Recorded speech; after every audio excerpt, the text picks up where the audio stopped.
Là, voilà, l'entreprise a décidé de maintenir la mesure de révocation malgré toutes les explications qu'on a apportées, tous les éléments que j'ai apportés pour rendre ma bonne foi, pour que je n'avais pas entravé, comme il le stipule, la libre circulation des autobus ou bloquer ou ne serait-ce que filtrer le centre-bus de Vitry.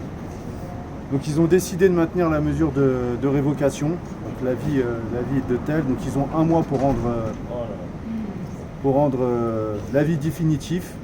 Donc comme je dis, le combat il n'est pas terminé, il continue. Il ne faut pas se laisser abattre. C'est pas parce qu'il y a un avis de révocation qui a été émis que ça veut dire que le combat il est terminé et que je suis en dehors de la boîte. Il y a encore un combat qui se mène, il faut le mener, on va le mener et on vous tiendra informé des suites pour le coup de ce qui va être, en tout cas de ce qui va suivre derrière. Donc il y a un vrai, la répression elle s'abat, elle continue à s'abattre. On me reproche d'avoir clairement assisté à un piquet de grève et avoir maintenu une permanence syndicale. Voilà le vrai reproche, le vrai fond de la raison pourquoi on me révoque aujourd'hui. Donc je vous remercie de votre soutien et merci encore d'être tous venus me soutenir depuis quelques mois. Je sais que l'affaire est dure et elle risque encore de durer. Et voilà, et j'aurai encore besoin de vous pour le coup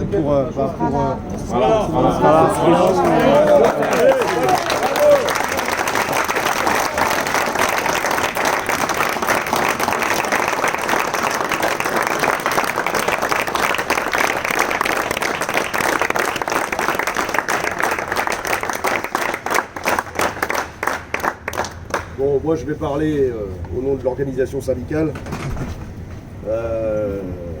Ce n'est pas pour rien que nous avons décidé que ce soit moi qui assiste Alex dans le cadre de son déferrement.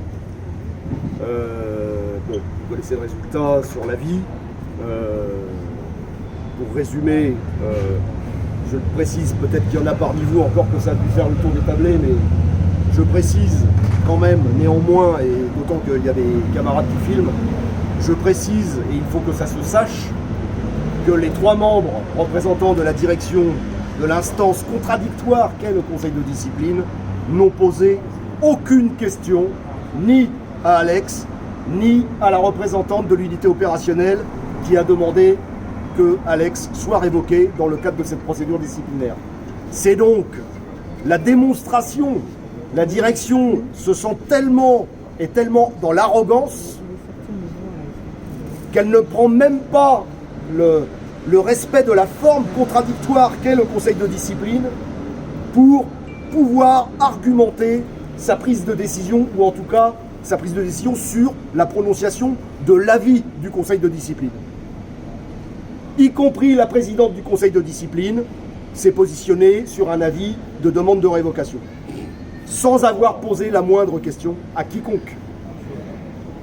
Ils ont juste été dans les formes de politesse, du respect de l'instance dans la forme, c'est-à-dire, Monsieur El Gamal, qu'avez-vous à nous expliquer par rapport à votre déferment? Monsieur Davois, qu'avez-vous à expliquer pour la défense dans l'intérêt de Monsieur El Gamal? Ça s'est arrêté là. À aucun moment, les représentants de la direction qui donnent un avis n'ont posé la moindre question, ni à Alex, ni à la responsable transport de l'unité opérationnelle de Vitry.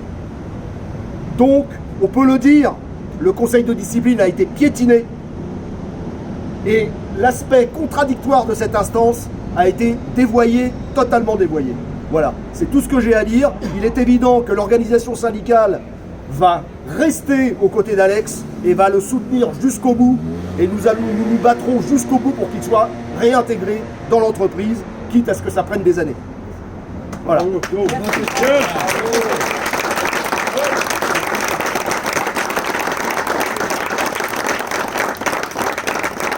En tout cas, la CGT tient à vous remercier tous et toutes autant que vous êtes de votre présence, il y en a peut-être parmi vous qui êtes en vacances. Il est tard, vous avez vos vies privées et vous faites preuve d'une solidarité exemplaire en étant présents jusqu'au bout avec Alex. Et vous vous doutez bien qu'on fera encore appel à vous pour d'autres cas, parce que cette direction d'entreprise aime bien ces mauvaises habitudes.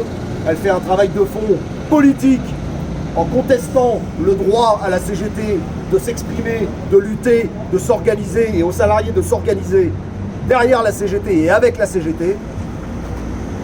Cette mauvaise habitude qu'elle a prise a un objectif, mes camarades, je tiens à le rappeler, il sera toujours utile de le rappeler systématiquement, c'est l'ouverture à la concurrence, c'est la privatisation future de l'EPIC RATP, et c'est dans le but de faire taire les salariés, de faire baisser le coût du travail, qui est une doctrine politique qui est véhiculée de la gauche à la droite depuis maintenant plus de 10 ans, et que ça, à un moment ou à un autre, pour arriver à ce but, ça doit passer par des convocations disciplinaires contre les militants dans l'objectif de faire taire les salariés.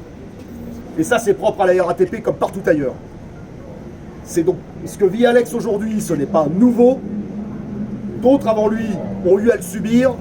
Je repense par exemple à la fameuse histoire, affaire de la chemise arrachée des camarades d'Air France qui se sont vus révoquer. Et il ne faut pas avoir de doute, et il faut qu'on l'assume dès maintenant. Il ne faut pas avoir de doute que même si l'inspection du travail, elle-même attaquée par le gouvernement, prononce un avis défavorable sur la révocation d'Alex, il n'est pas à douter que l'ancienne PDG de la RATP, qui aujourd'hui est ministre du Travail, abondera dans le sens de sa successrice, de sa successeuse, de Madame Guillouard, pour ne pas la nommer. Voilà. Donc on a en face de nous un camp très organisé, où tout le monde se connaît. Quand ils ne travaillent pas, ils s'invitent dans des châteaux pour aller à la chasse, ensemble, ou pour faire des parties ensemble. Voilà, ça les regarde, ils font ce qu'ils veulent. Mais en attendant, ils sont tous bien d'accord. Moi, j'ai vu 4 représentants de la direction, le petit doigt sur la couture du pantalon, et ils ont fait là où on leur a dit de faire. Et c'est pour ça qu'ils n'ont posé aucune question. Et c'est pour ça aussi que ce n'est pas le DUO de Vitry ou le RRH de Vitry qui se sont déplacés pour répondre aux questions, en tout cas des camarades qui représentent le personnel dans l'instance. Puisque de toute façon, côté direction, il n'y a pas eu de question. Et si le DUO de Vitry ou le RRH de Vitry ne sont pas venus pour répondre aux questions, c'est parce qu'ils savaient que les membres de la direction n'auraient pas de questions à poser.